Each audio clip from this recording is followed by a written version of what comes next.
Hi everyone, welcome to your podcast. This is The Protocol.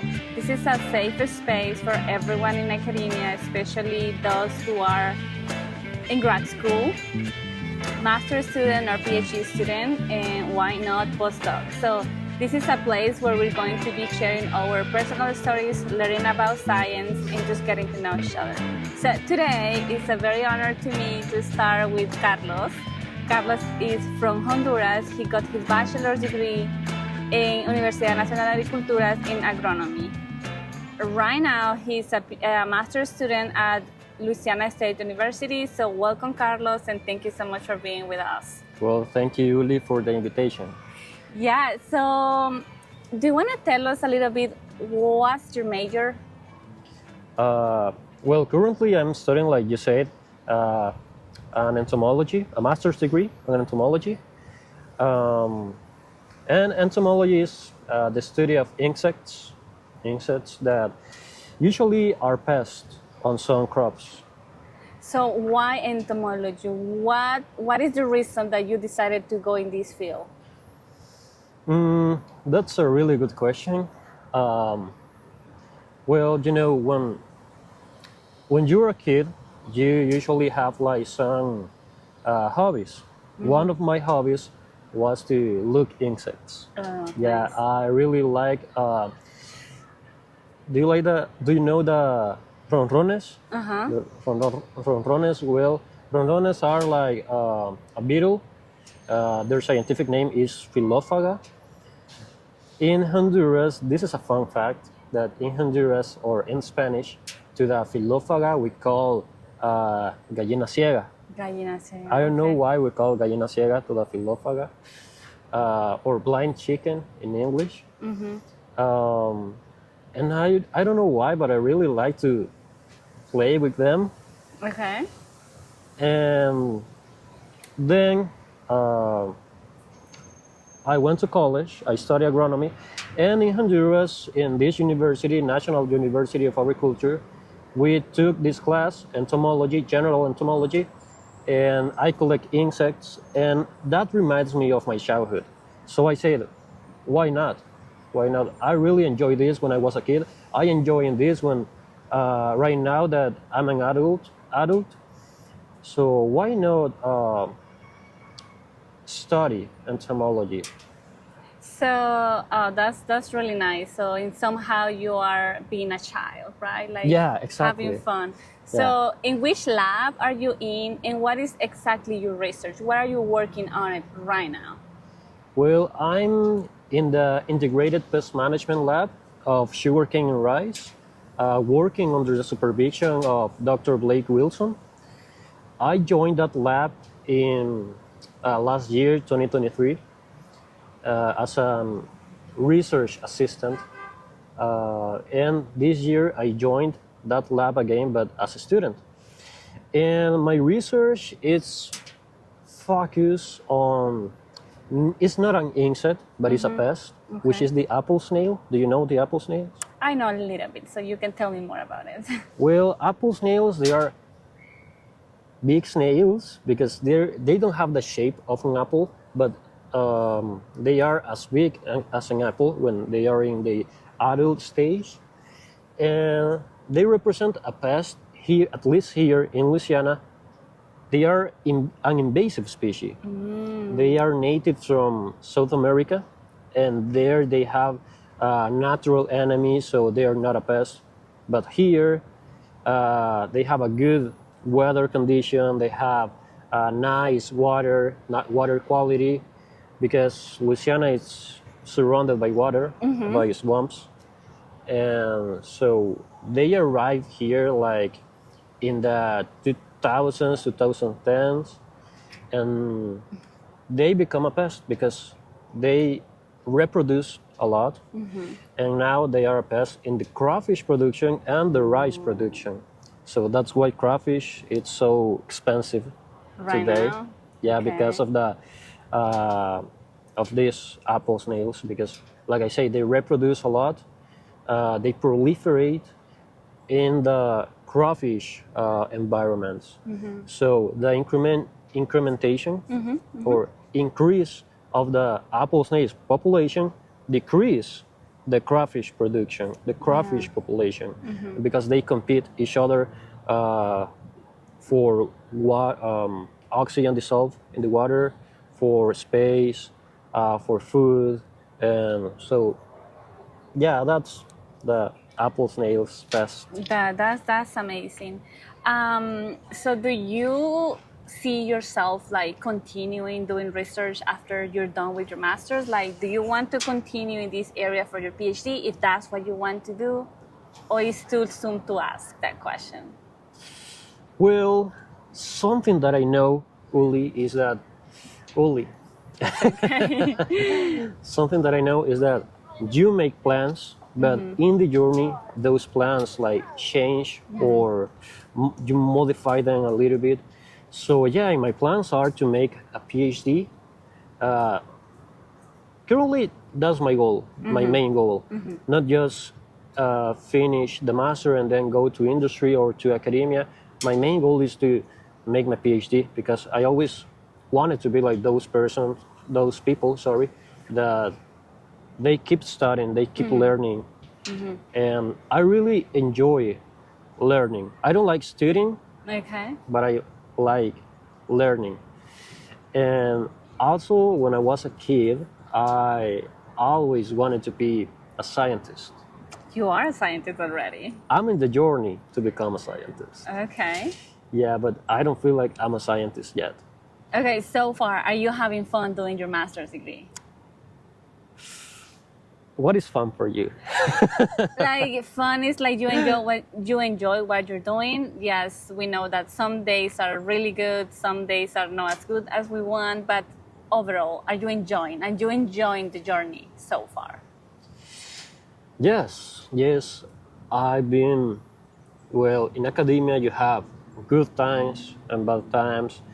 Sometimes you are really stressed because of classes, because of research, and other times you enjoy meeting new people. You enjoy learning, you enjoy asking questions and find good answers for those questions. So yes, I really enjoyed all this time. I've been like 6 months in my masters, and this first quarter of my master it has been really great. Has been really great. I enjoy being on the field because in my lab we do a lot of field work, and thankfully I start my master's degree with a research because not too many people start a master's having a research. You know what I mean? So since the beginning, I start making field work. I have data and all that stuff, and I really enjoy being in the field. And Louisiana has a lot of, I say monsters, but no, they are not monsters. In Louisiana we have alligators. We have a lot of animals that can kill you, and it's a little bit exciting. I don't know why, but it's a little bit exciting because at least in my country I haven't feel that feeling of being aware of everything that it's around, Yeah. So yeah, it has been a great beginning.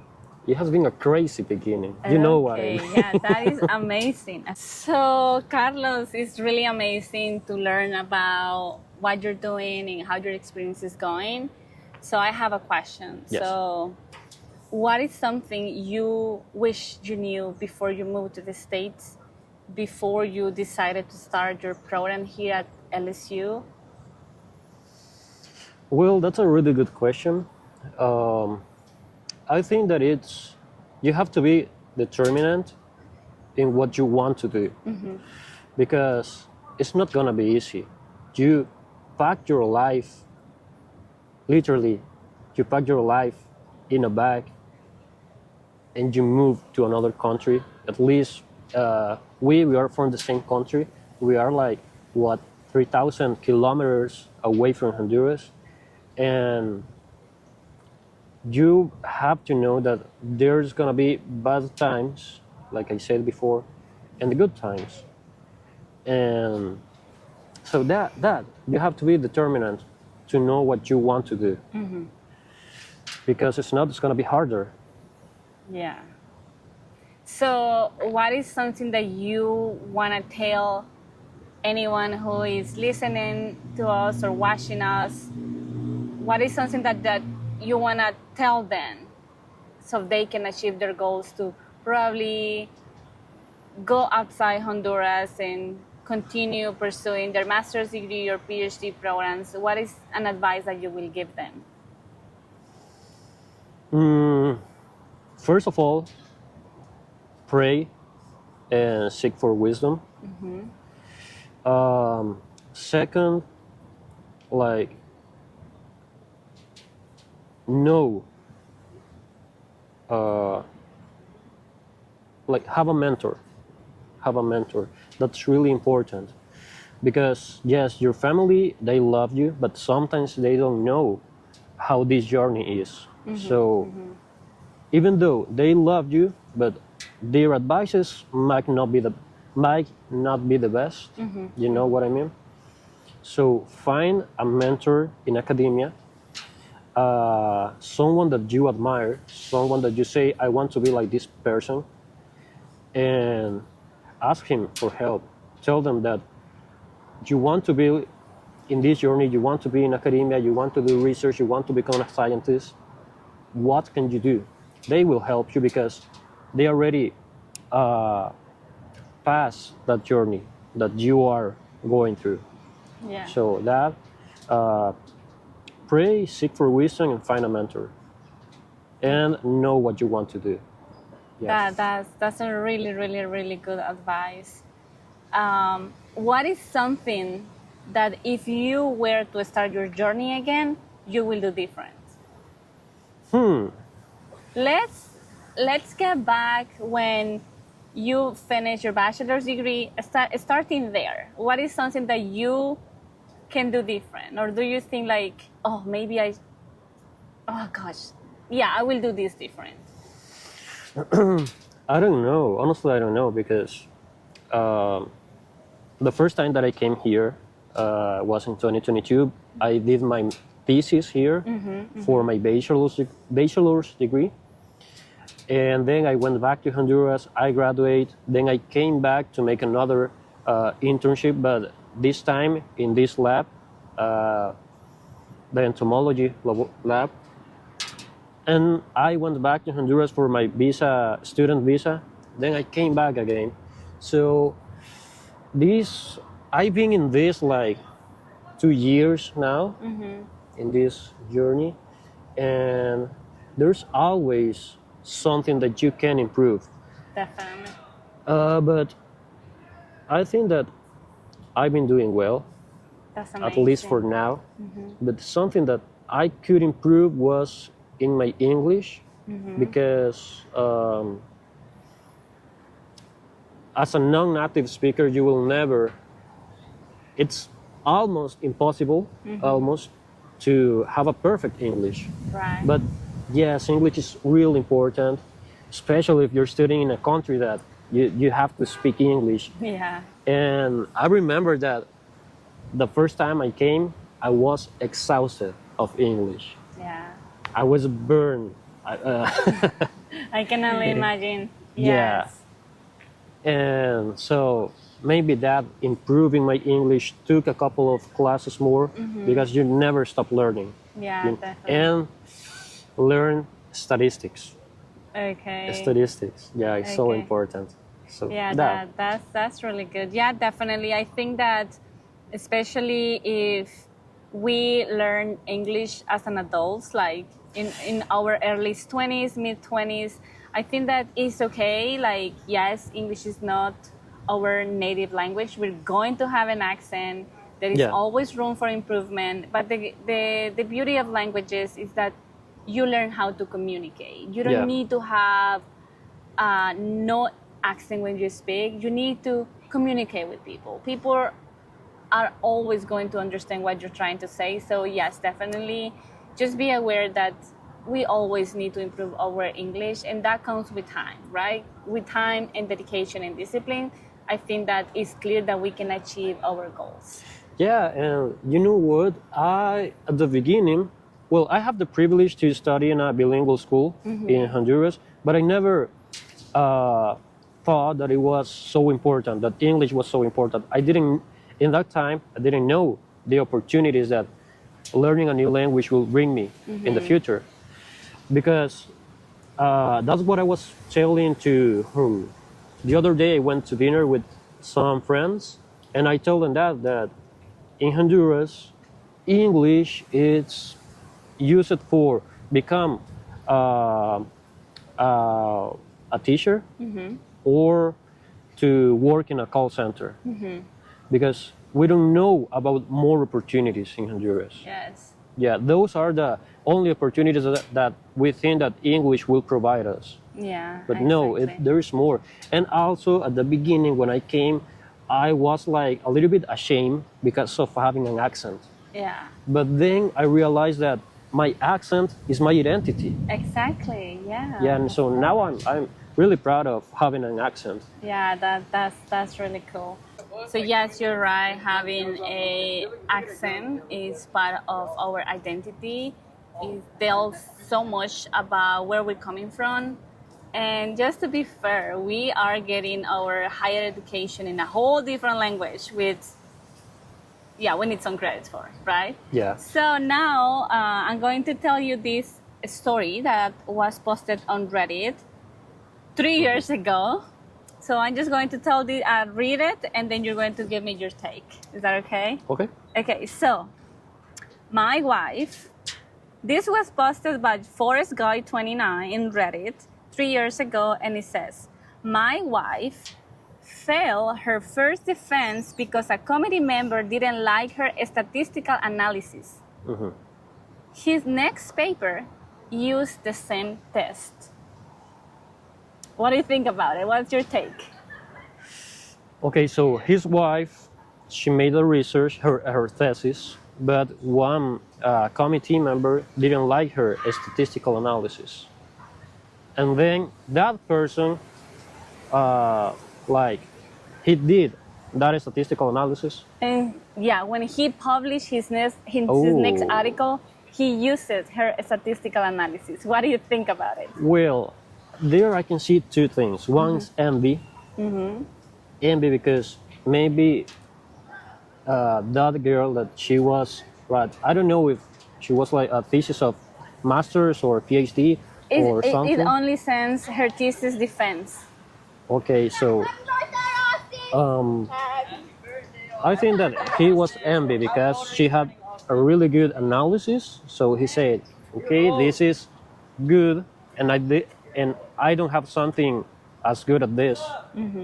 Now that I have many years in this academia field, so maybe he was envy, and that he uses the same statistical analysis in a paper that's, how do you say, unethical? Yeah, it's unethical, yeah. Unethical because if he doesn't agree with her statistical analysis, Remember that why he he use it? failed her. That was her Exactly. thesis defense. So he was like, oh, you're not passing. Yeah, oh yeah. So that's worse. Yeah. Damn. Well, yeah, so definitely he was envy and he's an unethical professional. Because the mission of a committee member of a professor is to be a mentor, to be someone that guides you. Yeah. So damn. Yes, I know that's crazy. What's your opinion? Oh, for my opinion on this is that, yes, there are some people that I will say this committee member was just evil. Just evil, Yeah. such a bad. Oh gosh, I don't know. I just think that this was definitely not a good move on his part, and I really hope that at least this person got a co-author on this paper. I don't know. I have so many thoughts that What I don't would know you if I do? want to share. What would you do if that As- happens to you? Oh gosh. I probably I don't know. It's really, I really don't know what to do. I think that once you are in the position, like you don't know what will you do until you are in the right shoes. Because if I'm coming and I give my opinion on this, it's like I'm being biased. I don't know. It's just difficult and hard, but yeah, it's just crazy. I think he's not a good person. Let's say that the Yeah. committee member is not a good It's person. unhappy and make the other people feel unhappy. Yeah, that's crazy. So tell us about you. Do you have any crazy stories so far during your program that you want to share with us? Yeah, well, I don't know if that was crazy. Maybe Interesting, exciting, unforgettable. Um, well, yeah, like I said before, during making field work, I've been surrounded by alligators because I work in the ponds, in rice ponds. Because here, farmers they grow rice and crawfish at the same time. Okay. But in those ponds, sometimes you find alligators. So Interesting. But you are aware that they have some alligators when you go. yeah, right? yeah, Okay. I'm aware. But sometimes you just can't see them because they hide underwater. Oh boy, I don't know if I want to do that kind of field work then. Well, it's exciting. Okay. It's exciting. That's a good way to put it, I guess. Yeah, and also Everything for science. yeah, everything for science. So yeah, maybe that's one of the craziest stories. I have more craziest stories. Is there anything you want to share? I don't know if this is appropriate because they can ban you the Oh. video for this. Oh. Or I don't know. No, they cannot. They cannot? Well, I was the victim of a random shooting like 3 months ago. Oh boy, I wasn't, oh, I didn't see that coming. Okay, what Yeah. happened? Well, something that I really like from this field of academia is that you belong to society. In my case, I belong to the Entomological Society of America, and we do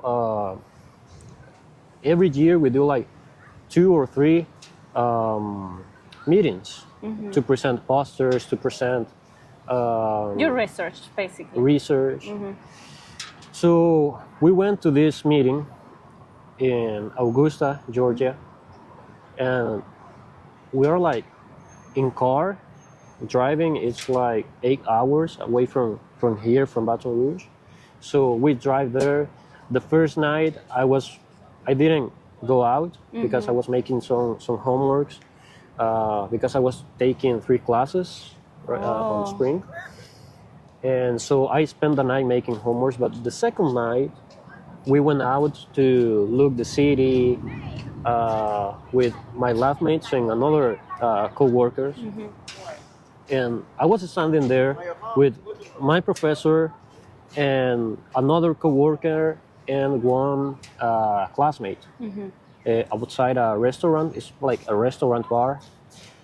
So we were there, and the street was along, and we just hear fireworks, and then we realized that those were not fireworks, were shootings. Oh my Someone started shooting at us, and I was the nearest to the door, so I opened the door, and I was very scared, and the adrenaline and everything. I looked behind when I was inside the location. I looked at my back, and I saw one classmate. He was shooting. He was bleeding in his hand. He was taking his hand like this, and he was bleeding. And then I started screaming, lock the door, because I was thinking that that guy, that person that was shooting, will enter to the location, start killing people, because that's something that unfortunately it's something that happens here. And I don't know why. So I start screaming, lock the door, close the door, and then I looked one person that he was looking at me like very scared, and I looked down and I was bleeding from my leg. Oh my gosh. Yeah, and honestly, I didn't feel the impact because of, I don't know, maybe the adrenaline, or maybe it was adrenaline. But then I was more scared, and I started screaming. I put my hands on the wound, and I say, "They shot me! They shot me!" But I tried to be calm. I Oh tried my to be calm. gosh. And one friend of mine, a really good friend of mine, his name is Tyler Musgrove. Uh, he was like a hero in that moment because he told me, lay down.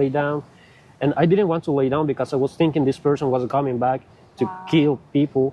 And thankfully, that didn't happen. Yeah. Yeah, so the police and the ambulance arrived like in 5 minutes, and they took me to the hospital. And thankfully, the bullet didn't didn't impact on my bone, neither the femoral artery. Um, just wasn't the muscle. Wow. Yeah, but I'm here and I can walk. And You are here. That's good. You are good. I'm very happy. Like I didn't. I mean, I knew a little bit about the story. I didn't know details, but it's crazy that you had that experience, and you're definitely lucky, or we can say blessed, that Yeah. you're here, you're alive, everything looks fine. Yes. And how are you doing after this? Well, you know, I facing that, it's scary, I can only imagine. but it's also inspirational Wow. because I realize that we are so weak, humans are so weak, and that it doesn't matter if you have a bachelor's or engineering or a master's degree or a PhD or a postdoc. That doesn't matter because you are weak. Right. You are weak, and suddenly you can disappear from this earth. So now my perspective changed a little bit. Now, yes, I have my goals, and when my family knew about this, I went back from Honduras like 1 week and a half ago, and all of my family told me, "Don't go back. You almost get killed, so don't go back. Why do you want to go back?" But I didn't sacrifice so many things just because of and live. Yeah. So I have to finish this.